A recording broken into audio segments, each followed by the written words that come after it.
in celebration of my newborn daughter and Women's Month, which we missed, we have a special invited guest, Miss Mona Lisa. Hi, everybody. Welcome to Everything OG. Happy to be here. Hey!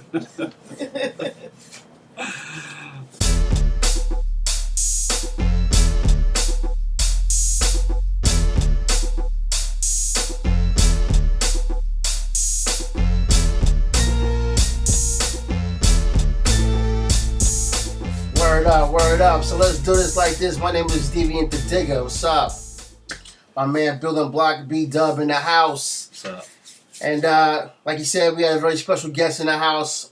Very honored to have this West Coast legendary DJ in the crib, Miss Mona Lisa. And real quick, tell us like how you got into DJing and how you got into digging, like, you know what I mean, like the whole gamut. Well, I always had a small collection of records, and I stole a lot of records from my relatives. Shout out, y'all. But no, I used to pick records just based on what they looked like. The covers always got me, of course. And my uncles had everything from like, I had one uncle that was into like progressive rock, and I had one uncle that was into like mainstream classic rock, and then I had another uncle that was into funk. So between everybody, I got all that stuff. And then my mother was into Motown. My aunts and uncles were into Philly soul. So between all of that, I got a little bit of everything. And then the prog rock, the heavy metal came in that way. So it was literally everything. Okay. So, wow. Just years of having records around me all the time, and just, knowing records is the first thing I ever gravitated to. Because I was working for Spinderella at the time. So we used to hang out, and then one day she's like, I need help getting organized. My records are all over the place. And I would go over her house and see her work out, and then I would organize her records in BPM order and put her sets together, like, not put them together, but, put them together so she had to go somewhere. She'd just grab a bag and roll instead of having to be like, elsewhere or whatever. So I just, hooked all that up. I mean, I already knew how to DJ because Mark Love had taught me how to DJ before. Mark Love. But I just never practiced. But I would go over people's houses and play with their turntable and, scratch or whatever. But I'd be like, I don't do this seriously. I know what to do. I just don't. So then one day, Pete Rock came over her house for dinner, and I was going through her records, just playing stuff, just to set a mood, And he kept turning around like, okay. And I was just like, whatever, not thinking nothing of it. And then he turned around and he said, are you a DJ? And I was like, no. And he's like, you should be, because you playing all the right stuff. Yeah, he turned back around, kept playing this video game, and I'm back there like, wait a minute. Wow. He said I should be a DJ. I was like, hey. You got the immediate initial cosign from Pete Rock, right. Huh? Yeah. Wow. There's so many people that, played a role throughout the years. Even DJ Truly Odd, because he had a house full of records, and I used to go hang out at his house, and we'd go over there and smoke some weed, and I just started playing records. And they same thing. They'd always be like, man, you should DJ. I'm like, I don't want all this stuff. I don't want to have to haul around equipment and now that's exactly what I do. So so after that, I got the blessing for the Beat Junkies. I asked them, I said, I want to DJ, and they're like, you know music, just go do your thing, like, because I didn't want anybody to think that I was just doing it because it was a thing to do. Because Serato had just come around, but I didn't want to play Serato. I was like, I just want to play records. And then eventually I started getting booked for gigs where it required me to use Serato. So now I use both. But that's basically how it started. Well, let's go. In honor of you being our first guest, our guest go first. Let's rock. All right. So first record I'm going to pull up is Yvonne Fair. Okay. Ooh. This record is called Bitch Is Back. It's a badass record. Now, I hadn't really heard what I started doing. When I started doing Motown on Mondays, I started basically trying to get all the Motown stuff that I had in order, like in one section in my place, so that I could have, Motown crates to dig through if I ever wanted to do a vinyl set. So I found this record and didn't realize that she is on Motown. I was looking for the logo. I don't see it, but it says Motown right down there. It's another one with the brown cover on the border too. Yeah. So this record is like, she's not like a Millie Jackson as far as her language, but as far as her vibe and her style, like, it's very, very raw like that. This is a real good record. Like Millie Jackson with Betty Davis mixed up. Yeah. If I'm not mistaken, I believe she's like the lineage from the James Brown era. Exactly. Yeah. When Tammy Terrell got sick, she took over for Tammy Terrell. In that vein. And I think her and James had a little. I think her. That's my business. You know what I'm saying? Dope first selection. I love that record. Mr. B-Dub, what you got? I'm gonna let you go first. All right, let me go first. All right, let's do it. We're gonna start with the boss, the queen. No. Diana, I love that record. Diana Ross. And this is one of my favorite albums by Diana Ross. Some Motown, like, she said Motown. She mentioned Motown a little bit earlier.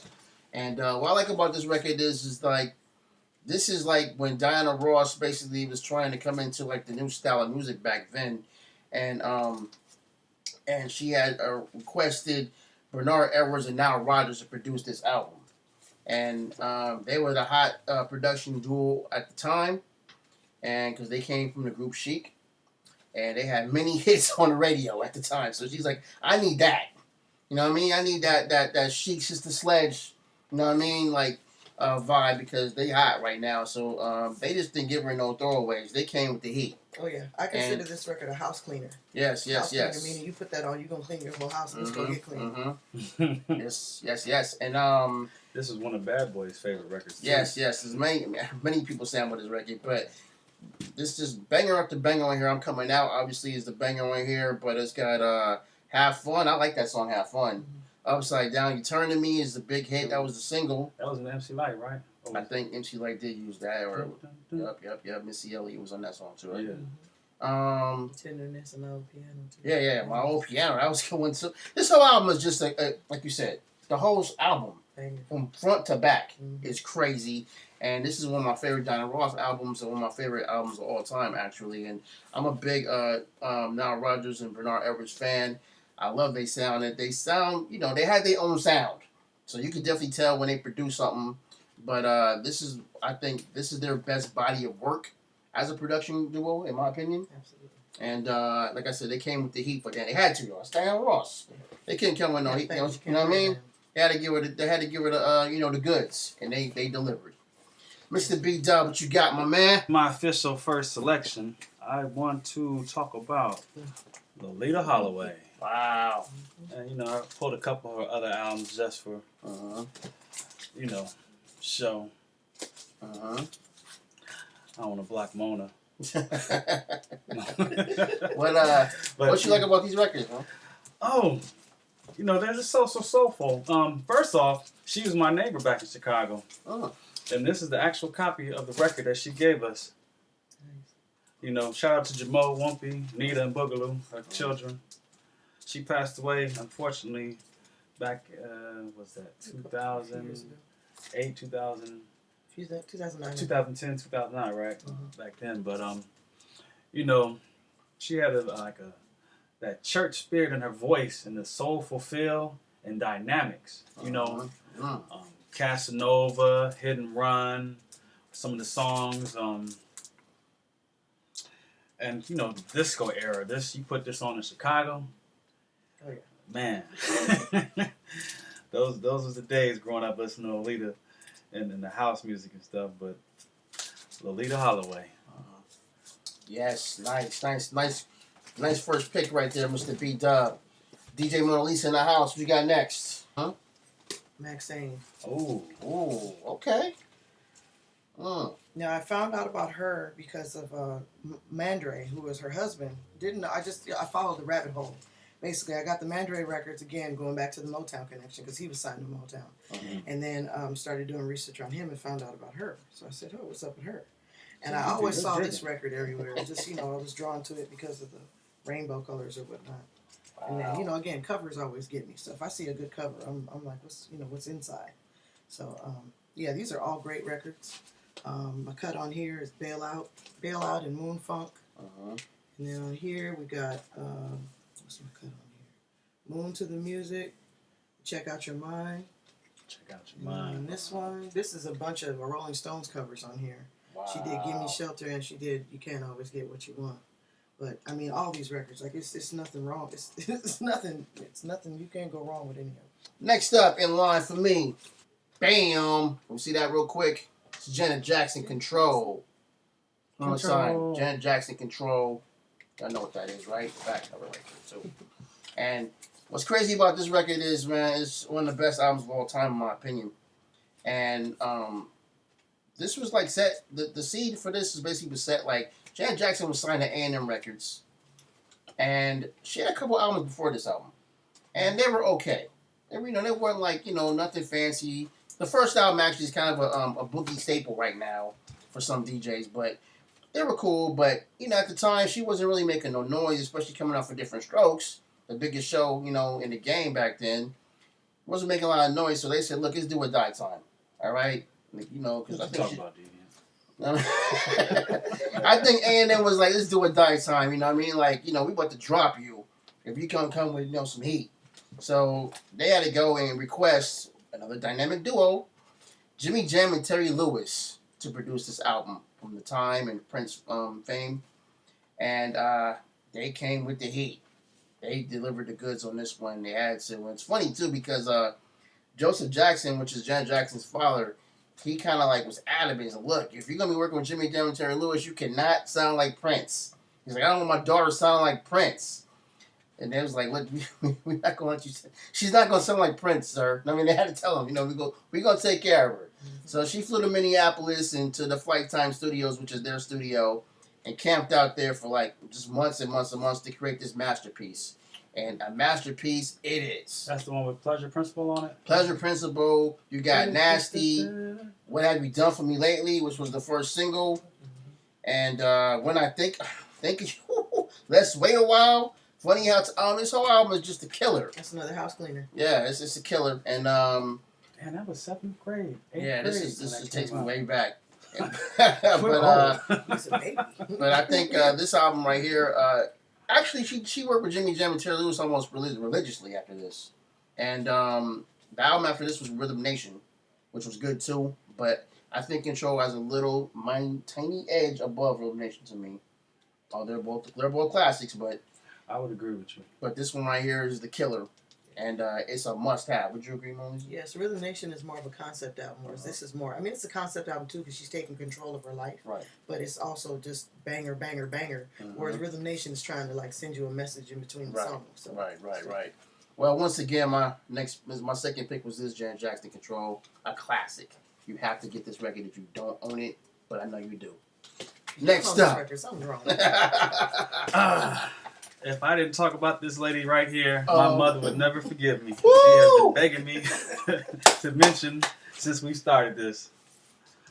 The Queen of Soul, Miss Aretha Franklin. Yes. And we're going to do a triple threat too. I Never Loved a Man the Way I Love You. Oh, no. And the Beat Digger's friend, Aretha Now. Yeah, no drum break on that one. You know. Young, Gifted, and Black was my introduction to Aretha Franklin. It was in my father's record collection, Rock Steady. You know, I think that was one of the first breaks I had. Like, oh wow, this is the break. You know, Daydreaming is dope on here, but my favorite is her rendition of Young, Gifted, and Black. And I just found out that Donny Hathaway played on it. I was not aware of that. He played on that. Wow. So that's amazing that he did a cover of it himself. It's nice, like you said, a dope drum break on here.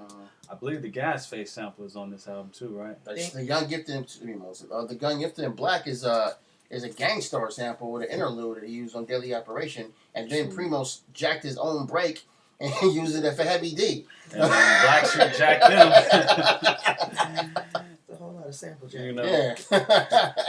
But this Aretha right here, that's the one. Her rendition. Well, it has Respect on here, which she was the oldest Redding, which she owned after she did her cover, but her version of A Change Is Gonna Come by Sam Cooke. That's the way it starts. Man, son. You know. He's speechless. You know, sometimes you just can't. You gotta let the music speak for itself. But you know, Dr. Feelgood, Do Right Woman, Do Right Man. This is underrated. If you're not up on this one, get up on it. This is one of her underrated ones. I mean, she's got like 35, 37, 38 albums, but those three are the ones you need to own. Yes. Next up in the game, Mona Lisa in the house. What's your next pick? Patrice. Before the Dawn. Now, Patrice got a lot of albums too, and she has a lot of funky albums that I figure everybody is aware of. But this album right here is, I believe, is this the second? That is the second one, right? Yeah. Okay, yeah. I just got the first one yesterday. That's why I was like, I couldn't remember which was first or which was second, but I finally came up on that one yesterday. But this is, you see the little baby face on there. She's a little young miss right here. But she's her instrumentation is incredible. She's just amazing. Of course, sample snitching. There's a Organized Confusion sample on here for Disorganized. But I forgot about that. Record, yeah, the rest of the record's crazy.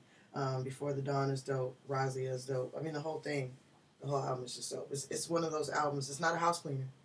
you fall asleep trying to clean your house this record. But it's very something to smoke to, something to relax, something to just chill out to. So. I want to add on because I pulled some Patrice myself. Hey. This one, Shout It Out. All the diggers out there in the beats. There's a nice drum break on this one. Yep. They turn it over so they can see that young picture of her on the back. Look at Young. her, young Patrice. And all these are on Prestige when she was like classified as a jazz artist. Which again, the jazz artists make the best funk and pop artists. Because once she got into the braid phase, whew, it was going down. It was going down. Right here, Haven't You Heard? Forget Me Nots. Oh. It was going down. But yeah, quadruple threat this time. Word out, word out. I got her sister, older sister. Carolyn is her younger sister. Irma Franklin. And this right here is a soul funk masterpiece. Full bangers, one of the best albums, soul albums you could ever find. And it's on Brunswick. It used to be like a very sought after record back in the days.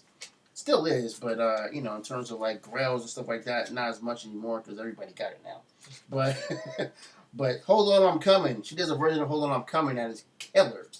And she has a couple other bangers on here. I like Baby I Love You, Light My Fire, with the doors cut. I mean, this album is just an incredible body of work, and it's produced by Eugene Record.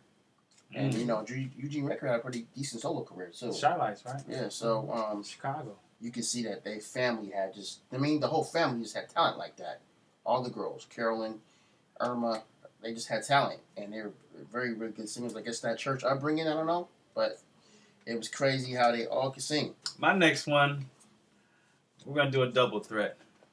Minnie Riperton. Adventures in Paradise. And Come Into My Garden. Yes. If you notice in the corner right there, this is the GRT. OG. You doing a little stunting? A little stunning. Little popping, little collars? The difference, we're going to pull it out, but the difference between the Janus and the GRT is the Janus is not a gatefold. Here you have...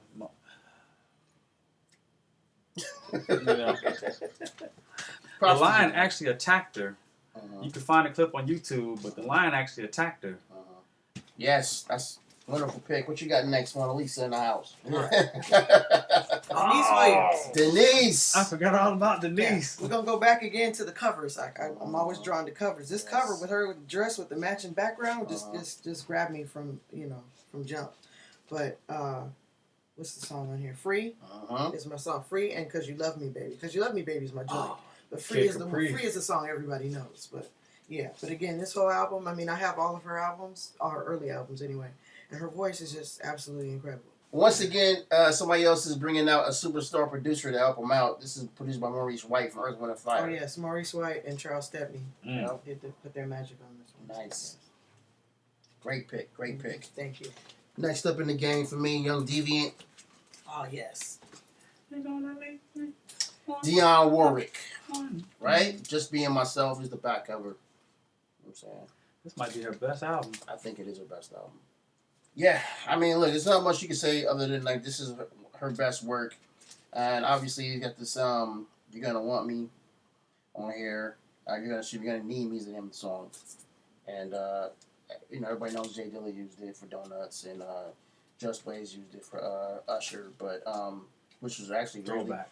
Which was really supposed to be Dr. Dre's first single for the, Detox. That never came out. That never came out. This is just, a great album, and the musicianship on this album is dope. One of the reasons is because, once again, superstar duo producers, Holland Doja Holland is on here. So, I mean, if you see Holland Doja Holland, you know it's going to be dope, right? I mean, every time you see Lamont Doja, it's going to be dope. So, Dionne Warwick's my pick on this one, Just Being Myself, and I wish all her albums sounded like this. All right, what you got next, man? I got some White Chocolate. Yes, Tina Marie. Yes. And I picked these because these have my favorite song on here. Which is what? It Must Be Magic, Square Biz. This was the roller skate anthem of 7th and 8th grade. What about Portuguese Love, though? I'm talking about 7th and 8th grade, man. That's when you get a little older and stuff, man. And this one, I Need Your Lovin'. everybody likes rare records and stuff like that. I like the funk. I like the stuff you can put on, timeless songs you can dance to, play around your kids, and you can't beat Tina Marie on that. She was, Rick James produced her, brought her out. These are on Motown again. And don't sleep on Motown. Motown's just not the old 60s pop. Motown got some funk. Yeah. Sometimes you have to dig a little deep. If the first four or five Tina Marie albums, they're good money. But these just happen to be my favorites right here. Right. Fires and Irons in the Fire, and It Must Be Magic. The first two are my favorites. Yeah. Next up, Mona Lisa, what you got? All right, let's see here. Now this is a little something that I actually just found like about 2 weeks ago. This is Margaret Singana. She's known as Lady Africa, I believe. And she's had a bunch of records, but I never heard of her until 2 weeks ago when I found this record. I just looked at the cover and was like, what the? I'll take it. Yeah, so this Where Is the Love song is a banger. It's a nice little banger. It's like it's not like, it's got a disco feel to it, but it's not super like with the bells and the whistles and all that stuff. And there's another song on here called Love Will Find a Way. And both of those are just bangers. But she put out, I think, about maybe 9 or 10 records. But after this record, I think it was this record and one more record, she had a stroke. Ooh. Oh, wow. And she came back from the stroke and was singing just like this after that. So shout out to Margaret Singana. So next up in the game for me, let me do this right here. Bobby in the Game, you know her, you know what I mean? And she's a flutist. And she's on Blue Note Records. And what I like about these albums, in particular, is that I always like this one because of the baby. Yeah. let's do this. Take the shine off of it. Let people really see that. Yes. Get that baby. That baby in the game. Yes, but what I like about these particular albums by Bobby Humphrey is that they're produced by another superstar mega production duo, the Mazzell Brothers. Yes, sir. And the Mazzell Brothers was so incredible to me. I think they're very slept on in my opinion. I don't think they get the props that they deserve.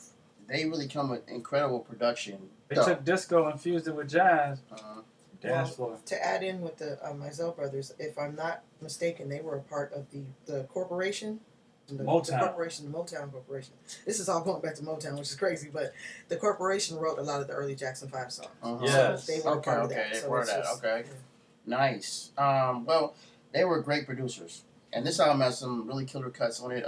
This one called Black and Blues. And I like Harlem River Drive.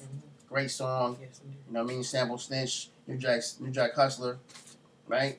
Yeah. But that's not the only good song on here. I like Blacks and Blues too, the title cut. But don't forget San Francisco Lights on the other one. Oh yeah, that's a good one too. I like Satin Doll because Love Me or Leave Me Alone. San Francisco Lights. That's right. So My Little Girl was my introduction to Bobby Humphrey, and that's what made me fall in love with her. And pick these records up if you don't have them. I'm pretty sure you already do if you're a hardcore digger, but if you're not, pick them up. Next in game. I just want to tell a story real quick. There's a song on the Harlem River Drive. Skee-Lo, the rapper that's known most famously for I Wish, has a song on his album called Crenshaw on Sunday Night. And it talks about cruising Crenshaw on Sunday night. You're not from LA, you're from Chicago, but you. But I got the movie in '99. Yeah. And that, like the last few years, they used to do it right there by that Wiener Schnitzel and that funeral home. Yeah. So I used to go up and down Crenshaw. So he wrote a song called Crenshaw on Sunday Night, and it's to the tune of Harlem River Drive. Oh wow! Every time I hear that song, I crack up because I think about his song. That's something for the LA people. What you got next, man? Again, I'm gonna go back to the classics, man. And another triple threat. Yes. Evelyn Champagne King. Excuse my split covers on this one. Hold this for me, please. Hold this one for me. Bam. And what do you think about her? Again, it takes me back to my childhood and dancing. I'm in Love was a cut on this one. Yes. Yes, indeed. On this one, Love Come Down and Bet You She Don't Love You. And I Can't Stand It. And this one, Shame is on this Shame. one. Shame is my joint. I think my favorite Evelyn Champagne King song is I Don't Know If It's Right. Okay. That's the one. I learned a lot about her. I watched her on Sun last year. I learned a lot about her. I didn't even know. All right. Ooh. Edna Wright. Oh. Okay. Lead singer of Honeycomb. Sister of Darlene Love from the Crystals. So CJ Blankenship, whoever that is, was kind enough to sign my record, even though it ain't her. But I actually ran into her at the nail shop when I was getting my nails done a couple of months ago, and she agreed to sign this record whenever we can meet up and do that. But I'm actually good friends with her nephew, so he's gonna try to coordinate. Nice. Shout out to Jason. Hi, Jason. Anyway, so this record has a bunch of wonderful songs on it. I'm a big fan of her voice, so I mean I love everything she does. But of course, "Oops, Here I Go Again" is the famous sample by De La Soul from "Past the Peas." But there's also "Tomorrow May Never Come." There is "You Can't See the Forest for the Trees." There is "Come On Down, Get Your Head Out of the Clouds." But Greg Perry produced this, and he's known for doing all kind of different production. But this is a great record. It's good to have. It's hard to find, so good luck finding it. It has been reissued, so do what you got to do. But this is OG, so. Everything OG, you know what I'm saying? Next in the game for me, Jenny Ford. It's a lounge type record basically, and she's more in the vein of a Nicolette Larson or a Carly Simon. And she plays piano, and it's a killer record. Musicianship is crazy in here, and all my heads out there that make beats, I just gave you a gift because it's killer samples all over this thing. And trust me, you get this record, you're going to make about at least 2 or 3 beats that night. No question. What makes you pick it up? You just picked it up from looking at it? Yeah, like you say, covers. Yeah. I thought this cover was ill. Look at her. Look, I mean, it's either all good or all bad, you know? You know what I mean? So I was like, yo, this cover is crazy. So I just took a chance. It's only $1. So I took a chance and I got it home and I was like, oh my God, this is incredible. And it's like nice little keys on here. And strings and the samples on here are bananas. And so maybe I like it a lot because I know it can be used for hip hop. Dope record, you can find it. And good luck with Jenny Ford. Maybe someday. It's the killer record right here. What you got next, B-Dub? I'm gonna go with Lynn Hughes. Freeway Gypsy. You see the back cover? You know who that is? That's Wendy from Prince's Pops. Wendy and Susanna's father. Yeah. And the dude from Smashing Pumpkins too. Yeah. It's kind of blues rock. Okay. Blues rockish. Some horn funk on there. A buddy of mine put me onto this one. And I think he found it for $1 somewhere, and I heard it, and I had crate envy. And I searched low and high, and I found my copy, and I was like, yeah, I'm gonna grab this. Nice horns on here, funky horns. Like I said, she's not a Janis Joplin, but she has a sort of Janis Joplin soulful feel to some of her vocals. So if you ever find this one, see it, grab it. Nice. And that's Lynn Hughes, Freeway Gypsy. Nice. Well, Lisa. You got good eyesight. I saw the name popped out. I said, oh, wait a minute, I know that name. Hold on. Double threat here, but this is actually, I'm still trying to figure this out, but this is Laura Lee. You guys probably know her from Crumbs Off the Table, which is her one of her most popular songs, and it was sampled by D Nice and a couple other people. But Crumbs Off the Table is on both of these records. Yeah. I don't know why. It is. And I bought one and bought the other one because I'm like, well, what? I don't think I had, because I knew I had this one, but I'm like, why don't? So I just got both of them. They got different songs on them. All the songs are bangers. She has that church slash I'm gonna tell you about yourself voice, and I love that about her. And all the production is stellar. Dozier Holland did this one. I'm not even sure who did this one, but yeah. And Victus and Hot Wax. Look at that hair. Look at that hair. Look at that. That's 2 rubber bands holding. See, I'm a girl. I know this. That's 2 rubber bands pulling the whole wig down into this little situation right here. And then she is on the back killing it again. So. Well, Laura Lee, that's a great pick. I like that. Well, actually, this is gonna be my last and final one, but I'm gonna end it with a Grail. Lady Grey. Lady Grey by Yvonne Gray. Back cover, you can see that. And this album is amazing. And it's just a real, nice, smooth jazz, funky album. Also got some little drums you can chop up to. But it's kind of got some cool production on here. And I definitely recommend it. It's kind of like a spiritual jazz record, but a little bit of funk in there. And it's dope. She's a cool little singer. Just a really smooth album, I think. I definitely recommend it. Once again, Yvonne Gray, Lady Gray. And that's all I'm going to say about that. You know, my mother's name is Ruby. Shout out to my mother, Ruby. Shout out, Ruby.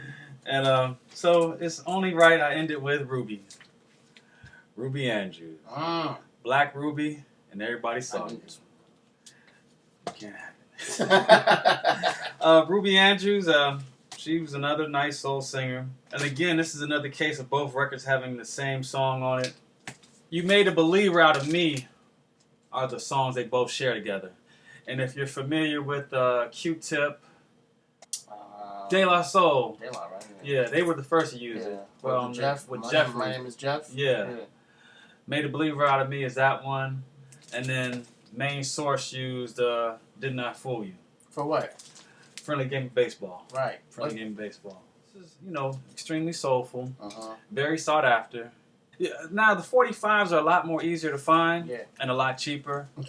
You can at least get You Made a Believer on Me on 45. And you do that, you're doing good. But here's the back cover. And all her Afro Black Power glory. Yes, indeed. And again, this is Ruby Andrews. Black Ruby. And everybody saw it. Yes. Mona Lisa, what you got next? Anything? Are you out? Well, I have 2 left. Okay. 2 or 1? You do as many as you All want. right. You got the floor. So let's do this one first. This is Maxine Weldon. I'm not familiar with Maxine Weldon as a person, but her voice is pretty cool. Gatefold kind of tells a little bit of a story about her, her and her producer or whatnot. I was drawn by the Weldon part because I thought maybe she was related to Weldon Irvine, but then I'm thinking, well, last name, first name, that didn't make any sense. We've all made that mistake. It just jumped out at me. I was like, Weldon, okay, let me just grab it, and it was $1, so there's that. So she's got a cool version of Grits and Groceries on here. But this whole album is everywhere. It's like soulful, it's gospel, it's kind of slow jammy, it's kind of funky. It's like it goes all over the place, so it's just a good record. So if you see it, pick it up. I think she's got a couple other ones. I think there's one with a brown cover. I don't remember the name of it, but yeah, definitely something to listen to there. And then I'm gonna end it with this, Miss Mary Clayton, whose Southern Man is one of my favorite songs, and it's on here. And you see you just see by the look on her, she ain't playing with nobody. And we got the first one, the companion up there, yes. So her version of Gimme Shelter is on this one. And let's see, this has Love Me or Let Me Be Lonely, Show Enough, which is produced by Billy Preston. Carole King did a lot of songwriting on this one as well. She does a cover of Grandma's Hands by Bill Withers. There's a song on here called Whatever by Leon Ware that's beautiful. And then Steamroller by James Taylor. This is an incredible album. I saw it on the wall and started shouting, and it became mine about 10 minutes later. Nice. So shout out to Mary Clayton. Word up. Well, that concludes this episode of Everything OG. Me and Building Block would love to thank the lovely Miss Mona Lisa. Thank you. For coming through and sharing some of her knowledge records with us. And shout outs. Shout out to my crew, Mojo Hi-Fi. Shout out to the crew of Motown on Mondays. Shout out to Footlong Development. And shout out to y'all. Thanks for watching. Shout out to everybody in LBC, my hometown. And any shout outs to Building Block? No. I just want to say it's been a pleasure having you on here. Thank you. It's been an honor being here. This is fun. I learned a lot today. Definitely. And hopefully you guys learned a lot, and inspired you to dig a little deeper into crates and enjoy what you do have and look for what you don't. And I'm the man with the master plan. It's the man host with the most. Stevie the dig in the house. Moni in the middle. Peace. This has been Everything OG. Peace. Silly's on here, right? Which one is Silly? Silly, I think